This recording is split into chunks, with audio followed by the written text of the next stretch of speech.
아멘. 귀한 찬송 우리 하나님 기뻐 봐주실 믿습니다. 오늘부터 주일 오후 찬양 예배 시간마다 하이델베르그 요리 문답을 차례로 살펴보도록 하겠습니다. 이 하이델베르그 요리 문답은 개혁 교회의 신앙을 가장 잘 담고 있다고 인정받는 신앙 문서 가운데 하나입니다.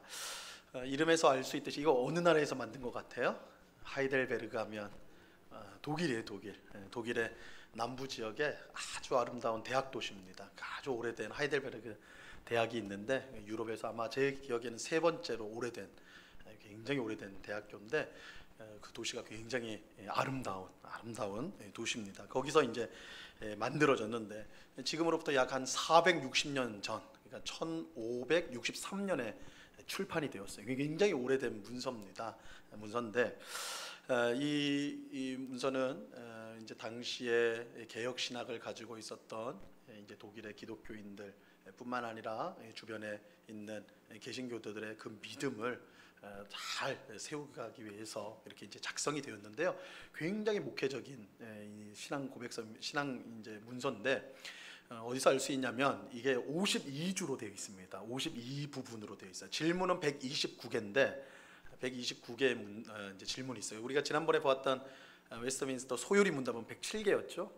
조금 더 긴데 근데 너무 걱정 안 하셔도 돼요. 제가 보니까 웨스트민스터 소요리 문답을 2019년도인가 시작을 해가지고 한 4년 만에 끝냈는데 이번 거는 52주로 딱 정해져 있어요. 129개로 문제는 많지만 오히려 52주로 딱 맞춰져 있습니다. 그래서 우리 개혁교회들은 전통적으로 이제 그 주일 오후 창 예배 시간에 이 하이델베르그 요리 문답을 공부를 합니다. 그래서 이걸 매년 해가지고 어릴 때부터 자신의 신앙의 이제 그 신앙이 무엇인지를 분명히 알 수 있도록 그렇게 이제 하는데 저희도 이제 한번 그렇게 이제 하려고 합니다. 이 하이델베르그 요리 문답의 분명한 특징이 있는데요. 참 따뜻하다는 거예요. 따뜻합니다.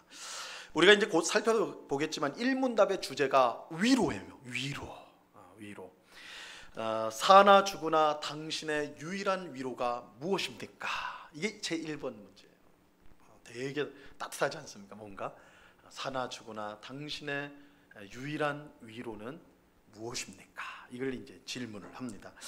자, 이러한 따뜻함은 우리가 이제 최근까지 봤던 웨스트민스터 소요리 문답하고 비교를 해보면 더 확연하게 나타나는데요. 우리 소요리 문답 1번이 뭐였죠? 이건 좀 알아야 된다고 그랬는데, 그죠?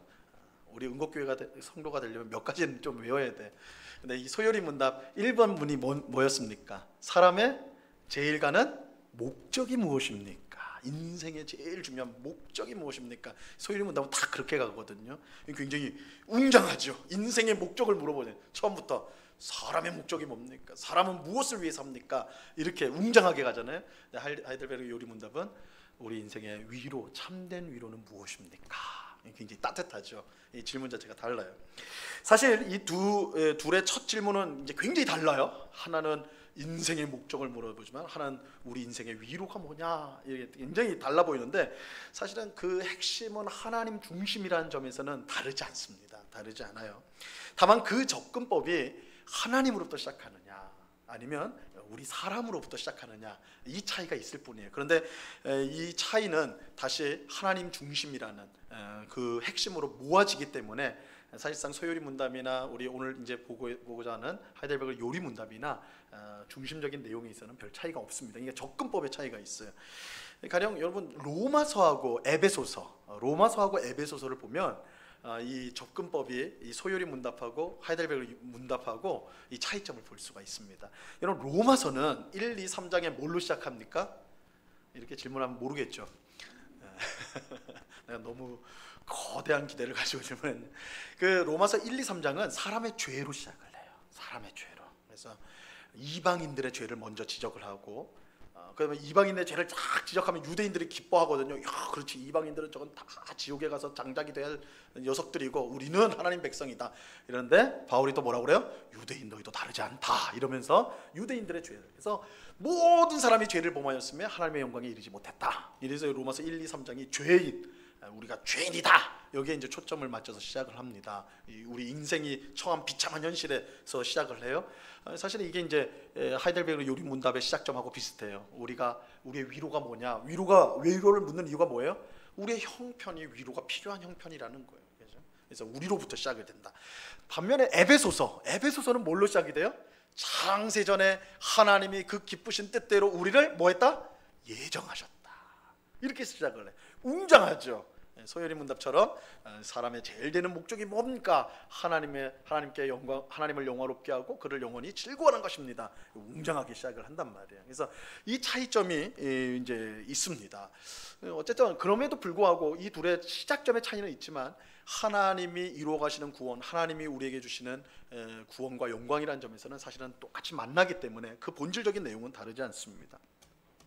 자, 이렇게 보면 우리가 하이델베르그 요리 문답은 우리의 상황과 필요에서 시작하기 때문에 참 따뜻하고 그래서 그것을 받아들이기가 참 좋은 신앙 문서라고 할 수가 있는 것이죠. 자, 오늘은 하이델베르그 요리 문답 첫째 주일 내용을 살펴보겠습니다. 첫째 주일은 1문답과 2문답 딱 두 가지예요.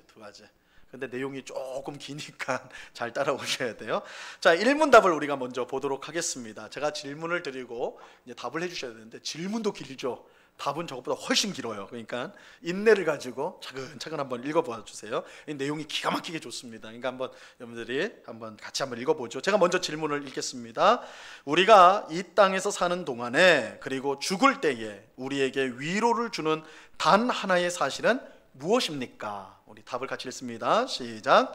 그것은 나의 몸과 영혼이 이 땅에서 사는 동안에도 그리고 죽을 때에도 내가 소유하고 있는 나의 것이 아니라 나의 신실하신 예수 그리스도께서 소유한 주님의 것이라는 사실입니다.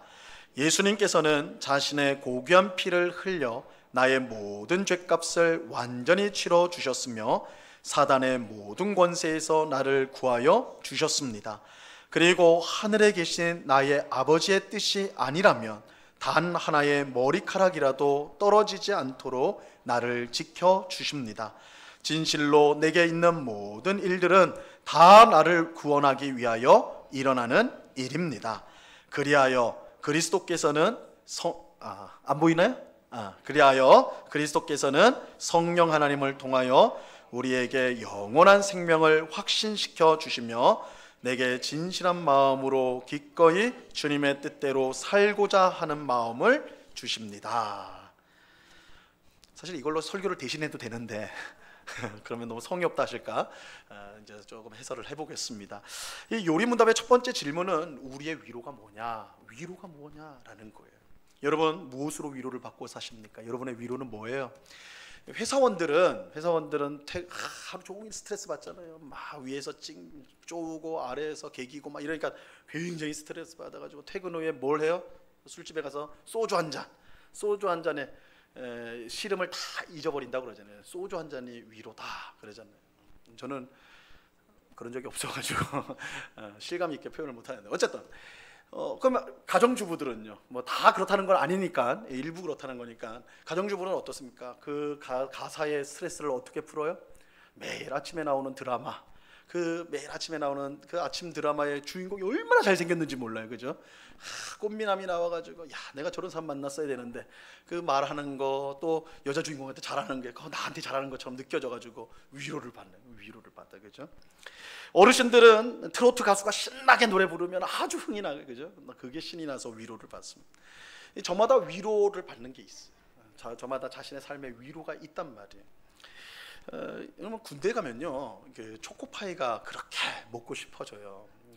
초코파이가. 그래서 저도 이제 군대 다녀왔는데 군대 갔을 때 사실은 초코파이는 아니었고 그거랑 비슷한 건데 그게 너무 먹고 싶은 거예요.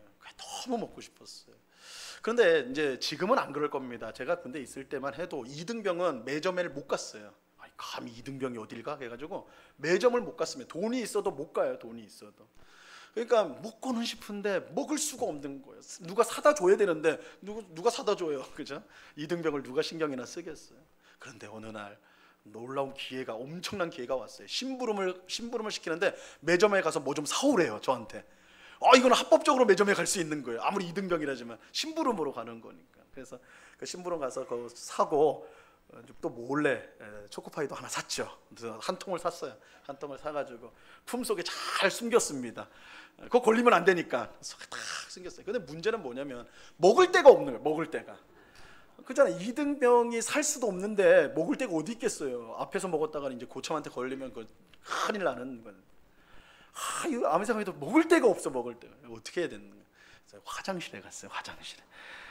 사실은 여러분들 뭐 저러나 싶으시겠지만 저희 때는 그런 거 많았어요. 화장실에서 부스럭부스럭 소리가 많이 났어요. 그러니까 화장실에 볼 일만 보는 곳은 아니었어요. 군대에서. 지금은 아닐 겁니다. 어쨌든 화장실에 들어가가지고 그것을 까먹는데 6개가 들어있거든요. 한 통에. 그거 다 까먹었어요. 다 까먹는데 얼마나 맛있는지 위로가 되는 거예요. 그 고단한 군 생활에 위로가 되는 위로가. 야, 내가 좀 더 군 생활 도망 안 가고 할 수 있겠다. 위로를 받아요. 위로를. 아마 이제 우리 남자 성도님 중에는 그런 분들 좀 있으실 거예요, 그렇죠? 근데 이제 문제는 이거예요. 문제는 당시의 초코파이는 내 인생 최고의 위로였습니다. 그렇다면 지금은 어떨까요? 그럼 지금은 어떨까요? 지금도 제가 위로가 필요할 때마다 초코파이를 사가지고 화장실에 들어갈까요? 우리 교회 화장실 안에 보면 뭐 초코파이 봉지가 떨어져 있고 그럴까요? 지금은요 돈 줘도요 초코파이 화장실에 가서 안 먹습니다. 그거 더럽게 그 어떻게 그렇게 합니까, 그죠? 돈 줘도 안 한다고요. 그럼 무슨 말이에요? 우리에게 위로를 주는 것들이 항상 위로가 되는 건 아니라는 거예요. 이 세상에 있는 위로가 우리에게 항상 위로를 주는 거 아니라는 거예요. 일시적인 위로예요. 요리문답 1문 내에서 말하는 위로는 이런 일시적인 위로를 말하는 게 아닙니다. 요리문답의 질문을 다시 한번 보세요. 우리가 이 땅에서 사는 동안에 그리고 죽을 때에 우리의 유일한 위로가 무엇입니까? 이 땅에서의 위로뿐만 아니라 우리가 죽음을 맞이할 때에 우리의 위로가 무엇인지를 묻고 있어요. 이 땅에 살 동안에는 소주도 드라마도 트로트도 애완동물도 심지어 초코파이도 우리에게 위로를 줄 수가 있어요. 그것을 위로를 받을 수가 있어요. 하지만 죽음 이후는 어떨까요? 죽음을 맞이할 때 우리는 어떨까요? 이러한 것들이 우리의 위로가 될 수 있냔 말이에요. 이런 일시적인 세상의 것들이 우리에게 위로가 될 수 있냐라는 것입니다. 요리문답은 우리가 이 땅에 살 동안뿐만 아니라 죽음 이후에도 위로가 되는 사실이 있다라고 말씀해줘요. 그런 일시적인 위로 말고 세상에서만 받을 수 있는 그 잠시 잠깐의 위로 말고 우리가 사는 동안 전체 인생을 통해 죽음을 맞이할 때 그 죽음 이후에도 마찬가지로 우리에게 위로가 되는 사실이 있다. 위로가 되는 사실이 있다. 이 위로가 되는 사실을 우리가 안다면 사실 세상을 두려워할 필요가 없겠죠. 어떤 형편과 상황이었어도 우리가 그 위로를 받을 수 있다면 이 세상을 사는 게 두렵지 않겠죠. 그럼 그게 뭐냐? 우리에게 영원한 위로를 주는 사실이 무엇이냐? 그것은 바로 나의 몸과 영혼이 나의 것이 아니라 예수님의 소유라는 거예요. 내가 나의 것이 아니라 내가 하나님 것이다. 예수 그리스도의 것이다. 내 몸과 마음이 예수 그리스도의 것이다. 이것이야말로 우리가 이 땅을 사는 동안 그리고 죽음을 맞이할 때에 우리에게 참된 위로를 주는 영원한 사실이다. 영원한 위로를 주는 사실이라는 거예요. 자, 그렇다면 그 이유가 뭔지를 3가지로 이제 설명을 해주고 있습니다. 자, 여기서 우리가 이제 눈여겨봐야 할 사실은 이 3가지라고 말씀을 했는데 이 3가지 설명이요 삼위일체 하나님의 역사와 연관이 되어 있다라는 거예요. 이 3가지가 삼위일체 하나님의 역사와 관련이 있어요. 성자 하나님의 역사하심, 성부 하나님의 역사, 아버지 하나님의 역사하심, 성령 하나님의 역사하심과 관련이 있어요. 자, 첫째로 성자 하나님이신 예수님의 역사입니다. 요리문답은 예수님께서 자신의 고귀한 피를 흘려 나의 모든 죄값을 완전히 치러주시고 사탄의 모든 권세에서 나를 구해주셨다 이렇게 말씀합니다. 예수님께서 십자가 죽음으로 우리의 모든 죄값을 치러주신 것과 사탄의 모든 권세에서 우리를 구원해 주신 것은 우리에게 엄청난 위로입니다. 왜냐하면 우리가 이 땅에서 당하는 모든 슬픔과 고통과 고난의 궁극적인 원인이 바로 죄와 사탄의 역사이기 때문이에요. 하나님께서 세상을 창조하실 때 지금처럼 슬픔과 고통과 고난으로 가득한 세상을 만든 게 아니었어요. 오히려 기쁨과 풍성함으로 가득 찬 세상이었어요. 여러분, 지금 우리가 살고 있는 세상이 원래부터 이랬다 생각하시면 안 돼요. 하나님 만드신 선하신, 우리를 사랑하시는 하나님 만드신 세상은 너무나 아름다운 곳이었어요. 너무나 복된 곳이었어요. 염려와 근심과 걱정이 없는 곳이었단 말이에요. 하지만 첫사람 아담과 하와가 죄를 범하여서 이 세상에 죽음이 들어왔어요. 사탄은 죽음의 권세로 우리를 사로잡아 죄의 종노릇하게 만들었습니다. 이것이 사람이 처한 비참한 현실이에요. 비참한 현실. 문제는 사람의 힘으로는 이 비참한 현실을 바꿀 수 없다는 것입니다. 그 이유는 죄를 이길 힘이 사람에게는 없기 때문에 그래요. 사람에게는 없어요.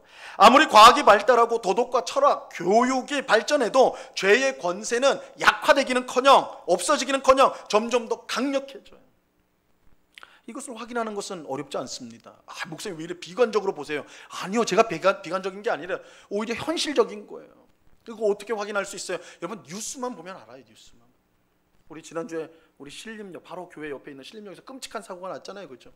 30대 한 남성이 자기가 너무 힘들다고 해서 길거리에 있는 남자 4명을 칼로 찔렀어요. 근데 한 명은 죽었고 나머지도 병원에 실려갔죠. 이유가 뭐예요? 내가 힘들어가지고. 너무 힘들어가지고. 내가 힘든데 힘들다고 해서 다른 사람을 칼로 찔렀어요. 아무 이유 없어요. 그냥 자기 눈앞에 있어서. 자기 눈앞에 보이니까 찔렀단 말이에요. 과학이 이렇게 발달해도, 교육을 그렇게 많이 받아도, 그렇죠? 문명이 발달해도 아무 소용없어요. 아무 소용없어요. 죄의 문제를 해결하지 못하는 한 이 세상이 아름답게 변화된다는 것은 개꿈이에요. 좀 심한 말일지 모르겠지만 그거 개꿈이에요. 될 수 없는 거예요. 될 수 없는 거예요. 여러분, 역사상 그런 시도가 없었던 건 아니에요. 20세기 초중반에, 1900년대 초중반에 공산주의가 얼마나 세상으로 확장이 되었습니까? 전 세계의 반이요 빨간색이었어요. 이 공산주의는 빨간색을 상징색으로 쓰니까 빨갛다. 지도를 그려보면 공산주의가 세상의 반이었다. 반이 빨갰어요. 공산주의가 하는 주장은 얼마나 그럴듯한지 몰라요. 사실 그들이 하는 주장은 굉장히 그럴듯해요. 모든 사람이 세상의 것들을 다 공평하게 똑같이 나눠 갖자는 거예요. 땅이 100평이 있으면 100명이 있어요. 그러면 한 평씩 다 나눠 갖자는 거예요. 한 사람은 2평, 한 사람은 3평, 한 사람은 1평. 읽고 말고 그렇게 하지 말고 100명이 100평을 한 평씩 다 똑같이 나눠 가지자. 그러면 평등해지지 않냐. 그럼 싸울 필요도 없고 질투할 필요도 없고 욕심 부릴 필요도 없고 행복하게 사는 거 아니냐. 이 공산주의예요. 공산주의. 그럴듯하죠. 그럴듯하죠. 하지만 주장은 그럴듯하지만 개꿈에 불과하다라는 것이 지금 완전히 드러났잖아요. 지금 공산주의 추구하는 나라 없어요. 그러니까 이념적으로는 좀 남았을 뿐이지 경제적인 체제로 공산주의를 유지한 나라는 없습니다. 없어요. 개꿈이었다는 것이죠. 왜 그럴까? 핵심적인 거예요. 죄의 문제를 해결하지 못했기 때문에 그래요. 공산주의는 죄의 문제를 해결할 수가 없습니다. 사람의 탐욕과 이기심이 공산주의를 원하지 않는다는 것을 미처 생각 못한 거예요. 그냥 이상적인 생각을 한 거예요. 한 평을 가진 사람이 옆에도 한 평을 가졌으니까 우리는 다 똑같으니까 괜찮다. 아니요. 한 평을 가진 우리는 어떻게 하면 저 사람 걸 저간까지도 가질까? 그런다는 거예요. 안 되는 거예요. 안 되는 거예요. 결국 공산주의는 자본주의 세계보다 훨씬 불공평한 세계를 만들었죠. 그렇잖아요. 지도자들은 엄청나게 잘 살고 대부분의 국민들은 다 못 사는, 우리 뭐 북한만 봐도 알잖아요. 그런 기형적인 사회를 만들어 버렸다는 거예요. 죄의 문제가 해결되지 않는다면 사탄은 계속해서 세상의 왕노릇할 것이고, 그렇다면 이 세상은 슬픔과 고통과 고난에서 벗어날 수가 없습니다. 그리고 이런 세상에서 진정하고 영원한 위로는 있을 수가 없지요. 그런데 사람이 해결할 수 없는 죄의 문제를 예수 그리스도께서 해결하셨습니다. 아무 죄가 없는 하나님의 아들이 우리의 죄를 대신 짊어지시고 십자가에서 죽으셨어요. 그의 죽음으로 우리의 모든 죄값이 완전히 치러졌어요. 그 결과 죄와 사망의 권세로 역사하는 사탄이 패배하게 되었습니다. 이처럼 성자 하나님이신 예수님의 역사로 죄값이 치러지고 사탄이 패배함으로 우리에게 영원한 위로가 주어지게 되는 거예요. 그래서 예수님의 소유가 된 우리들은 예수님의 십자가 죽음으로 인한 죄값을 치르시고 또한 우리를 사탄의 권세에서 구원하심으로 우리가 위로를 받도록, 영원한 위로를 누리도록 하신 것입니다. 자, 두 번째로 성부 하나님의 역사예요. 성부 하나님의 역사. 특별히 우리를 향한 성부 하나님의 섭리, 섭리는, 우리 요리문답은 섭리를 강조해요. 섭리는 우리에게 진정한 위로를 줍니다. 예수님은 아버지 하나님의 뜻이 아니라면 우리의 머리카락 단 하나도 떨어지지 않는다라고 말씀하셨어요.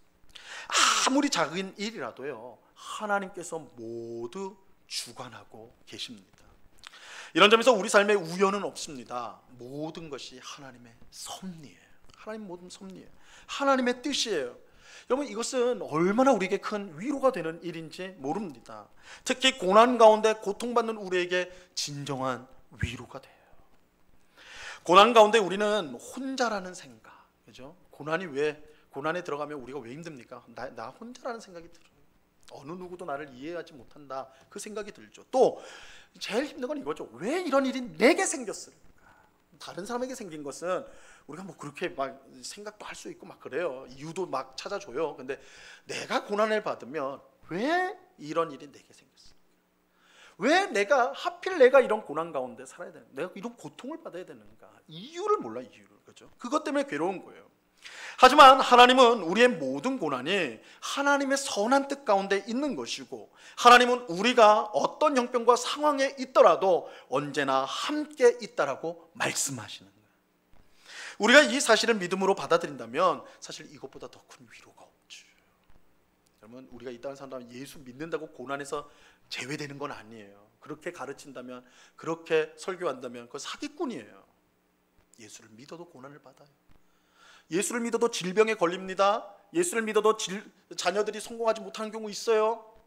다 똑같은 경험을 합니다. 그러나 뭐가 다르냔 말이에요. 우리에게 성도가 다른 것은 우리의 모든 실패와 모든 고난과 어려움들이 하나님의 선하신 뜻 가운데 있다는 거예요. 그리고 그 가운데 하나님은 언제나 우리와 함께 하신다는 것입니다. 그래서 결국은 지금 당하는 고난과 고통이 우리를 복되게 하는 것으로 열매를 맺게 된다는 거예요. 바로 여기에 우리의 진정한 위로가 있는 것이죠. 로마서 8장 28절 말씀처럼 성도에게 일어나는 모든 일은 합력하여 선을 이루도록 하나님께서 섭리하세요. 우리는 이러한 사실을 분명히 믿어야 됩니다. 그럴 때에 우리는 하나님으로부터의 참된 영원한 위로를 얻게 되는 것입니다. 자, 셋째로 성령 하나님의 역사예요. 성령 하나님의 역사. 예수님을 믿는 우리에게 주신 가장 값진 선물이 성령 하나님이세요.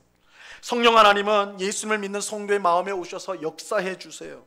성령님은 무엇보다 우리가 예수님을 통해 영원한 생명, 즉 영생을 가졌다는 사실을 확신하게 해주십니다. 성령이 말씀을 통해 우리 안에 역사하실 때 우리가 하나님의 자녀요, 그래서 하나님이 주신 생명, 영생을 갖고 있다는 걸 확신하도록 해주세요. 그뿐만 아니라 주님의 뜻대로 살고자 하는 마음을 우리에게 주십니다. 우리는 가만히 놓아두면요, 죄에 끌려서 자기 욕심대로 살 수밖에 없는 존재들입니다. 나를 가만히 두면 아무 일도 일어나지 않아, 뭐 이렇게 말하는 사람이 있죠. 나 좀 가만히 내버려둬, 그죠? 막 사고치고 이러면 나 좀 가만히 내버려두면 난 아무것도 안 할 거야. 근데 그 말 거짓말이에요. 사람은 가만히 놔두면 나쁜 짓 합니다. 그런 존재예요. 심히 부패한 존재이기 때문에 우리 안에 있는 죄가 얼마나 무서운지 몰라요. 그래서 구원받은 우리에게 성령님을 선물로 주신 것입니다. 우리는 오직 성령님을 따라 행할 때에 죄를 이기게 되고 하나님을 기쁘시게 하는 삶을 살아갈 수가 있습니다. 그리고 성령을 따라 하나님을 기쁘시게 하는 삶을 살아갈 때 자연스럽게 우리가 하나님의 자녀이며 영생을 가졌다는 사실을 더욱 확신하게 되는 것입니다. 여러분, 우리의 참된 위로는 무엇입니까? 여러분의 위로는 뭐예요? 이 땅의 삶뿐만 아니라 죽음 이후에도 여러분에게 위로를 주는 사실은 무엇입니까? 우리가 우리 자신의 것이 아니라 우리가 예수 그리스도의 것, 우리가 예수님의 소유라는 것입니다. 우리는 예수님의 것이에요. 예수님의 것인 우리에게 삼위일체 하나님께서 역사해 주십니다. 예수님을 통해 모든 죄값이 치러지고 사탄의 권세로부터 구원을 받아요. 아버지 하나님께서 우리의 모든 삶을 섭리해 주시고 언제나 우리와 함께하여 주십니다. 성령 하나님께서 영생을 확신하게 하시고 하나님을 기쁘시게 하는 삶을 살도록 인도하여 주십니다. 이것이야말로 우리 인생에 꼭 필요한, 우리가 가져야 될 영원한 위로, 영원한 위로인 것입니다. 예수님의 것으로 삼위일체 하나님 역사 가운데 살아가는 성도야말로 영원한 위로를 누리는 유일한 사람이 되는 것입니다. 자, 그래서 우리의 영원한 위로, 우리가 사나 죽으나 우리의 유일한 위로가 무엇입니까? 우리의 것이 아니라 예수님의 것입니다. 그 예수님의 것인 우리에게 삼위일체 하나님이 역사해 주신다. 이것이 세상이 줄 수 없는, 세상에서 발견할 수 없는, 알 수 없는 영원한 위로의 원천이다라는 것을 일문답에서 답을 하고 있습니다. 자, 이제 두 번째 질문입니다. 두 번째 질문 좀 간단한데요. 제가 문제를 읽으면 답을 좀 해주시기 바랍니다. 이문: 이 위로가 주는 기쁨을 누리며 행복한 삶을 살다가 행복한 죽음을 맞이하기 위하여 당신이 알아야만 하는 사실들은 어떠한 것들이 있습니까? 예. 자, 답 보면 세 가지 사실들을, 그러겠죠? 시작. 세 가지 사실들을 알아야 합니다. 첫째는 나의 죄들이 얼마나 크며 그 죄들로 인하여 내가 얼마나 비참한 상태에 있는지를 알아야 합니다. 둘째는 나의 이 모든 죄들과 비참한 상태에서 어떻게 구원을 받았는지를 알아야 합니다. 셋째는 그러한 구원을 주신 하나님께 감사를 어떻게 드려야 하는지를 알아야만 합니다. 자, 이 두 번째 질문은 굉장히 중요한 질문인데, 왜냐하면 이 하이델베르 요리 문답의 전체 구조가 이 속에 들어가 있기 때문에 그래요. 그래서 하이델베르는 129문이지만 세 토막으로 나눠져요. 고등어 머리 자르고 몸통이 꼬리 자른 것처럼 세 토막으로 나눠지는데, 이 첫 번째는 우리의 죄가 얼마나 끔찍하고 얼마나 크고 우리가 얼마나 비참한 처지에 놓였는가, 이게 첫 번째 다루는 내용이에요. 그러니까 두 번째는요, 우리의 죄가 크고 우리가 얼마나 비참한지를 깨달으면 어떻게 돼요? 구원이 있어야 돼요. 구원을. 그래서 주께서 베푸신 구원의 내용들이 몸통 부분에 나와요. 두 번째 부분이에요. 그럼 마지막 부분은 뭐냐? 그렇게 구원받은 우리들이 이제 어떻게 살아야 되냐, 이제 어떻게 살아야 되는가, 이렇게 나와 있는 겁니다. 그래서 이제 첫째 조금만 보면, 첫째는 나의 죄들이 얼마나 크며 그 죄로 인해 내가 얼마나 비참한 상태에 있는지 우리가 알아야 돼요. 어떤 사람이 병에 걸렸을 때 병을 치료하여 건강하기 위해서 제일 먼저 해야 될 일이 있죠. 그 병이 어떤 병인지를 분명하게 정확하게 알아내는 것입니다. 정확하게 알아야 돼요. 이것을 알지 못하면 정확한 치료법을 알 수가 없는 것이죠. 마찬가지로 죄를 제대로 알지 못하면 구원을 제대로 알 수가 없습니다. 우리의 죄가 얼마나 크고 우리가 얼마나 비참하게 되었는지 그것을 분명히 알아야 문제를 해결할 수가 있는 거예요. 보통 우리의 문제는 우리의 죄가 우리가 죄인이라는 건 아는데 그렇게 끔찍한 죄인인지는 모른다는 거예요. 우리 스스로가 얼마나 끔찍한 죄인, 하나님 앞에서 얼마나 끔찍한 죄인인지를 우리가 잘 모르는 게 문제입니다. 우리는 분명 죄인이라고는 고백해요. 교회 다니시니까 다 죄인이라고 고백할 겁니다. 그럼에도 불구하고 내가 하나님 앞에 망할 자라는 그 분명한 의식을 갖고 있는 것이 쉽지가 않습니다. 우리 안에 그래도 나는 이렇게 하는데, 난 그래도 주일날 예배에 나오는데, 난 그래도 봉사를 하는데, 난 그래도 직분을 하는데, 난 그래도 어려운 사람을 도와주는데, 이런 마음들이 다 있어요. 뭐예요? 난 전적으로 나쁜 놈은 아니라는 거예요. 한 80%, 70% 나쁜 놈이지 한 20, 30%는 그래도 있다는 거예요. 의의가 있어요. 자기 의의가 어느 정도씩 다 있어요. 이게 왜 문제가 되느냐? 하나님의 구원의 전적인 은혜를 받지 못합니다. 계속 내가 뭔가를 하려고 그래요. 하나님께 받아야 돼요. 예수 그리스도의 그 구속의 은혜를 전적으로 받아야 우리가 살아요. 구원을 받아요. 근데 내가 좀 괜찮다고 생각하니까 그 전적인 은혜, 하나님 좀 도와주시기만 하세요. 나도 할 줄 알아요. 이런 마음이 생기는 거예요. 그게 바로 공로주의고 율법주의예요. 예수님이 가장 싸웠던 사람들이 바리새인들, 율법학자들이잖아요. 그들의 궁극적인 문제는 자신이 온전한 죄인인지를 깨닫지 못한 거예요. 자신이 얼마나 심각하게 아픈지를 모르는 거예요. 그래서 살을 째고 수술을 받아야 되는데 그냥 빨간 약만 발라달라는 거예요. 난 그 정도만 하면 나으니까 자기가 치료를 하려고 그러는 거예요. 망해요. 그래서 자기가 얼마나 죄인인가를 분명히 알아야 돼요. 그게 첫 번째 내용이에요. 두 번째로는 하나님께서 우리의 죄와 비참한 상태에서 어떻게 구원했는지를 알아야 됩니다. 어떤 병인지 알았다면 그 병을 치료할 가장 좋은 방법을 찾아야 되겠죠. 그런데 하나님이 우리를 죄 가운데 구원하시는 방법은 단 하나입니다. 예수 그리스도를 믿는 거예요. 예수 그리스도를 믿는 거예요. 이 방법 외에는 없습니다. 그래서 그 방법, 예수 그리스도를 믿음으로 구원받는 것이 무엇인가, 이 내용을 우리는 알아야 되는 거예요. 자, 세 번째로 구원을 주신 하나님께 어떻게 감사해야 되는지를 우리는 배워야 돼요. 여러분, 죄에서 다 구원받은 것으로 끝난 게 아닙니다. 만약에 그렇다면 바로 천국 가면 되잖아요. 나 예수를 믿었습니다. 회개하는 그날 천국 가버리면 되잖아요. 그런 경우는 많지 않아요. 이 땅을 살아갑니다. 이게 무슨 뜻이에요? 구원받은 자로서 이 땅을 살아가야 된다는 거예요. 그 삶을 하이델베르그 요리문답은 감사라고 표현을 해요. 감사. 그래서 여러분, 우리가요, 이 요리문답을 잘 배우면 우리가 하는 봉사, 우리가 하는 섬김, 우리가 하는 헌신의 성격을 분명히 알 수가 있어요. 우리가 하나님 앞에 드리는 모든 것은요, 공로나 자랑이 될 수가 없습니다. 뭐예요? 오직 감사입니다.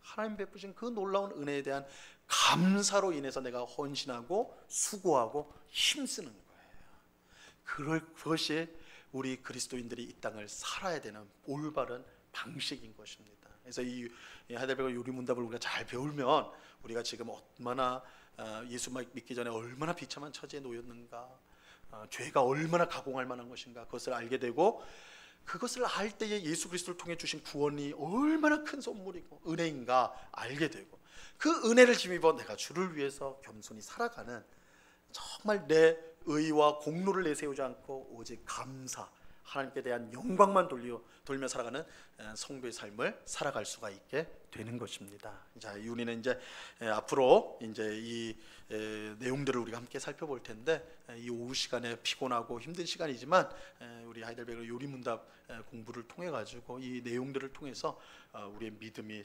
정말 단단하게 세워져서 하나님을 기쁘시게 하는 감사의 삶을 날마다 살아가는 오늘 우리 모두가 될 수 있기를 우리 주님의 이름으로 간절히 축원합니다. 기도하겠습니다. 하나님 아버지, 감사합니다.